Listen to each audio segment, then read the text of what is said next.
ईश्वरे सरहाव को मा अतेद उनिया दुलड़ उनिया दया अबुआ जीवन रे जावगी मेना तया और अबु जावगी अयुरे बोन कना मित घड़ी आज इसकार अबु बाय बगे बोन कना आया दुलड़ इयते तिहिं नवा धरती तड़ाम टुंडंग रे अबु संबड़ाव का बोना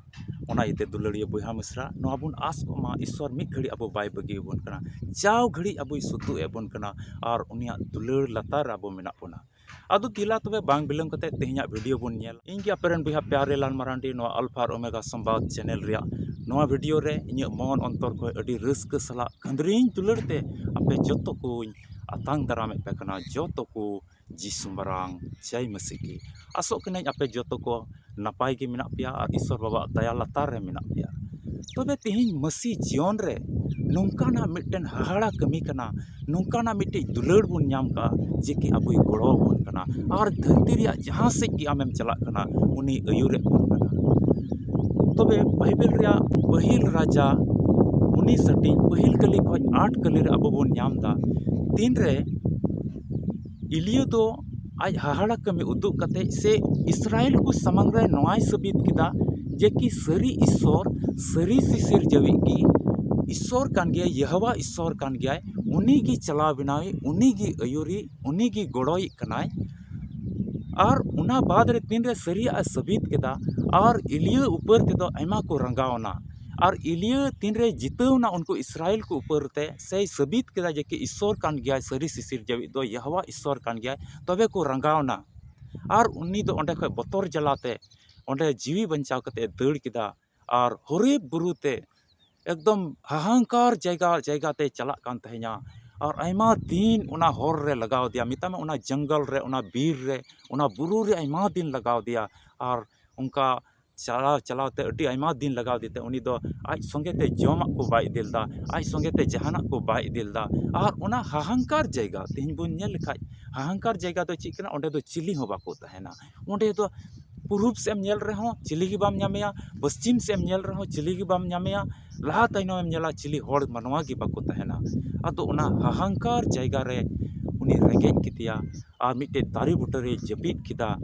एकदम लंगायना और जीवी बंचाव कते ओंडे उनी दड़ का चिदा ते उनी ऊपर तिको रंगावना जे कि आम दो बाल रे नबी को ऊपर ते नंकाम कमिया आम दो उनकानी होड़ कनाम और उनी ऊपर तिको रंगावना और को लगा किदिया अदो जीवी बंचाव कते उना हाहांकार जगह रे मिटे दारी बुटरे उनी गितिज कान तहे냐 इन उक्ते रे सिरमा रेन दूत को दो उनी हेज कते को चेटा किदिया अरे बिरिद किदिया और उनी जील जमा जील और मिटेन बटी रे दा को इदी उदिया और ओना जील जम कते और दा न्यो कते आया जीवी राड़े केतया और ईश्वर रेन दूत को दो ओंडे उनी जमा को एमावाय कना तबे नोआते सबितो कना तिहिं नेल में उना हाहांकार जगह रे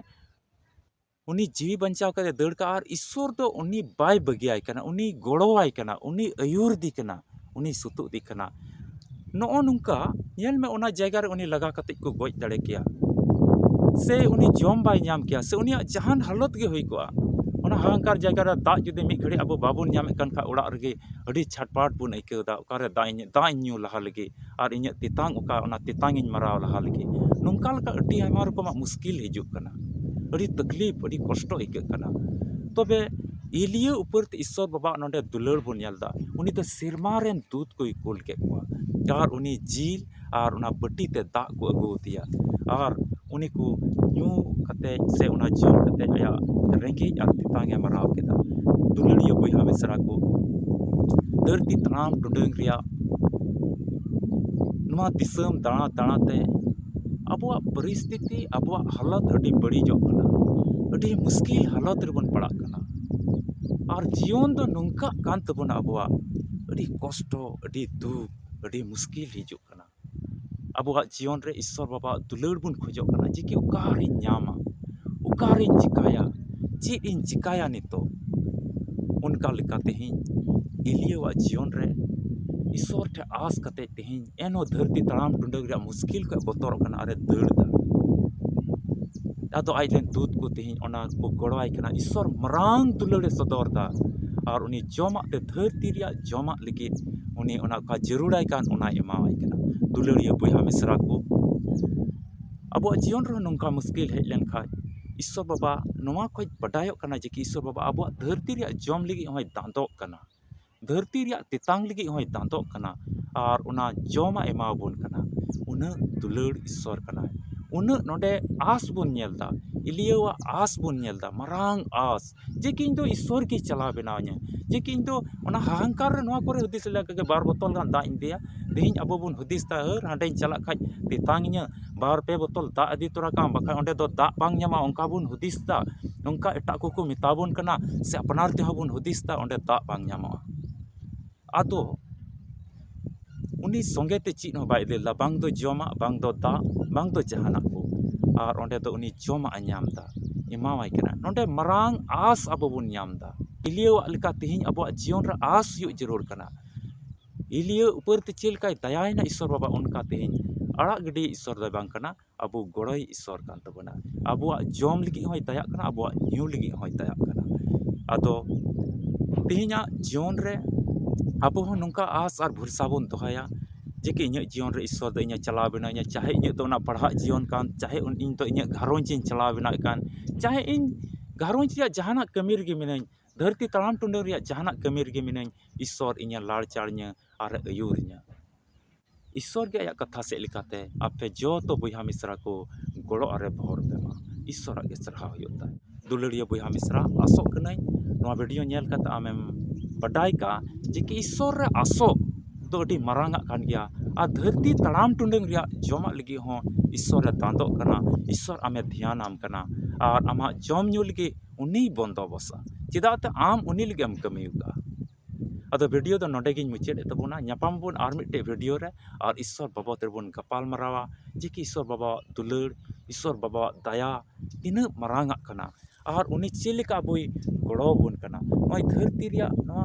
चेलिका ñala ñala नोडे खोय बोन ñel लेखा इन तायनम रे बोन ñel लेखा ñala ñala हने ñeloक कान मेनखाय मुचाद तेन मानवा बाको ñam का नितो उना मरांग सिसिर जेवी ईश्वर कनाय उना मरांग अयुरी ईश्वर कनाय तेन आमा जीवन रे इᱧ जीवन रे मरांग दया मेनाते अबो जतो को मेना बना